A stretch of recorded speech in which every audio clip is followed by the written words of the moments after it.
The whole world is saying to America and the Trump administration regarding his sclerotic, reckless, and quite frankly, stupid tariffs, the same way Logan Roy responded to his children in succession. You are not a serious people. As much as we could disagree with Piers Morgan, the fact that he brings on people to completely smack him and his guests around is a thing of beauty and should be applauded. Because that's what Professor Scott Galloway does today as he completely wipes the smirk off Kevin O'Leary's face. Professor Galloway does a great job at combating all of the types of whataboutisms that you could always expect when you're debating MAGA folks. So let's watch these clips and we'll talk throughout. And we're going to start off with Professor Galloway responding to Kevin O'Leary saying that Galloway has Trump or Musk derangement syndrome. He quickly smacks that down.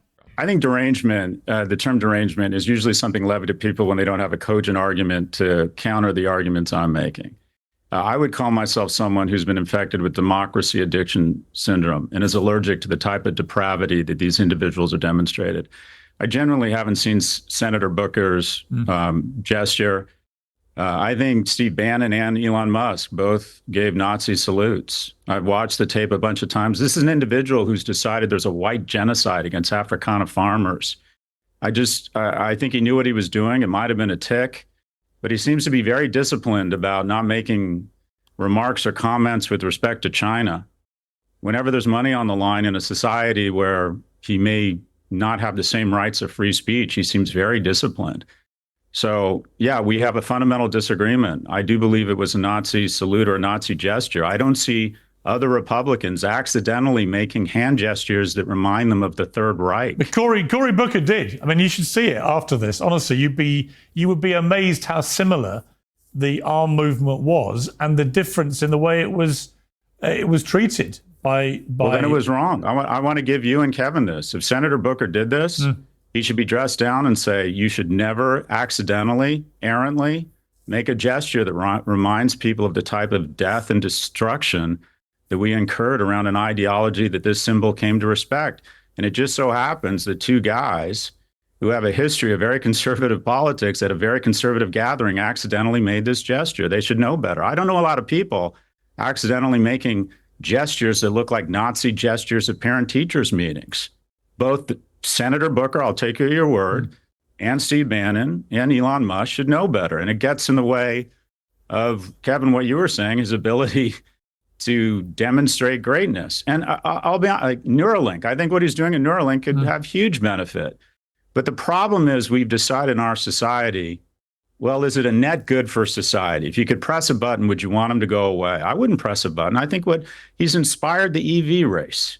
He may get us to Mars sooner than anybody else. He's created tremendous shareholder value and economic value. I wouldn't press that button. But the problem is with the word net.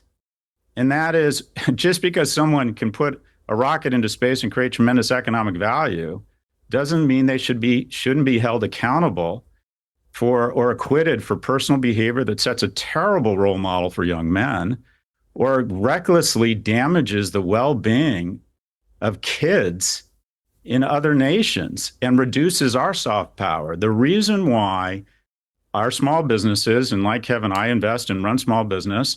I sold my last business for $160 million. A third of my clients were overseas. And one of the reasons I was able to do business with Samsung, LVMH, and Toyota was there was a great deal of respect, affection, and goodwill for Americans. I believe that when Americans walk into a corporate office, a small or medium-sized business, they are more likely to do business with us from a company offering the exact same thing from Turkey or from South Africa. And the reason why is despite the fact that we're perceived as obnoxious, aggressive, that we were the good guys, that people always felt good about America. And one of the best ROIs we have made in soft power was that $75 billion in USAID. And to cut it off this recklessly and this cruelly, you know who's filling the void? China. And for the first time in history, surveys show that people around the world see China as a greater force of good than America. And to believe that doesn't hurt us, whether it's economically or working with our security apparatus to let us know when there's terrorist cells gestating or forming, to believe that it's not going to change the depth of the pools of capital that people want to invest in America. Generally speaking, I mean, Piers, you're British, and tell me if you agree with this. we have our issues. We make a lot of mistakes. But at the end of the day, Americans are seen as the good guys. And I worry that in the last 120 days, we've lost a lot of that. Well, I think you've gone back. Listen, I completely concur. I love America. I love Americans. I think, like my country, you're a great country with flaws, and people know what those are. I think that Trump's style of leadership is chaotic by nature. I think probably quite often deliberately so. I mean, you said a very interesting thing recently on your podcast, your excellent podcast, The Pivot with Kara Swisher. You said that you've gone from thinking Trump was incompetent on economics to saying, and this is your quote, I believe he's purposefully creating massive market volatility such that him and his insiders can make billions of dollars in market manipulation and insider trading. And that on his meme coin offer, you said this is arguably the biggest grift in modern history. Professor Galloway is going to go on to explain perfectly how all of the corruption is actually working and how big of a story the market manipulation should actually be. It's billions of dollars swaying and the person in charge choosing who wins and who loses. It has nothing to do with a country's policy or what other countries do with their citizens or our citizens. It has everything to do with who kisses the ass of the king. I mean, it's a pretty striking thing to level at Trump, that he's creating all this global chaos purely for personal gain.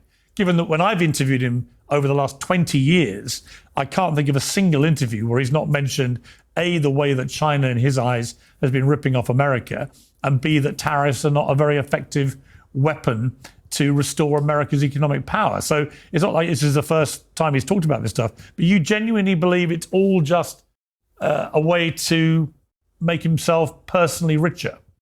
Well, okay, so I'll acknowledge I suffer from musk derangement syndrome. I also suffer from basic pattern recognition. He has taken tariffs up or down 50 times. 50 times, taking markets way up, way down. And the net effect, as far as I can tell, is one deal with the UK where we're getting some aerospace technology and Aston Martin engines for 10% tariff versus 15%. There has not been a single deal of any material value struck here. And then the morning that he announces huge tariffs that take the markets into one of their biggest one-day declines, his top cop, the attorney general, sells her Donald Trump media stock. Zero-day options volume has been the days he takes a tariff up or down. Basically, insider trading laws are no longer in effect. When he can open a Swiss banking account in the form of a meme coin the Friday before his inauguration, and people can put money in or take money out, and nobody knows, and just 10 wallets made billions, while 70 or 80,000 lost billions in the subsequent weeks, we have a level of grift, insider trading, or what used to be considered insider trading and market manipulation, the likes of which we haven't seen. So wouldn't he be stupid for him and his cronies? Autocracy is based on the following. You punish your enemies, you threaten lawsuits against them, you announce tariffs against them, and you make your allies billionaires. It seems like there's additional options trading and market participation right before he announces these tariffs going up or down. Because the net effect for America so far has just been a damage in our reputation. They had to send out a letter the other day telling nations to come to the table. This guy is literally the worst poker player in the world. He announces 145% tariff against China, and before they even respond, he reduces it to 30%. It's like showing up to a poker table, going all in with bluster, and then before anyone can respond, saying, I fold. The whole world is saying to America and the Trump administration regarding his sclerotic, reckless, and quite frankly, stupid tariffs, the same way Logan Roy responded to his children in succession. You are not a serious people.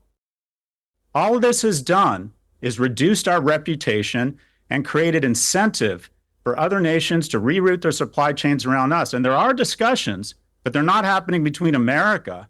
They're happening between Japan, South Korea, and China, who for the first time in decades are talking about economic agreements. I had dinner with the CEO of Alibaba in Europe, who is touring Europe and selling the Baba Cloud into European companies who are working with AWS.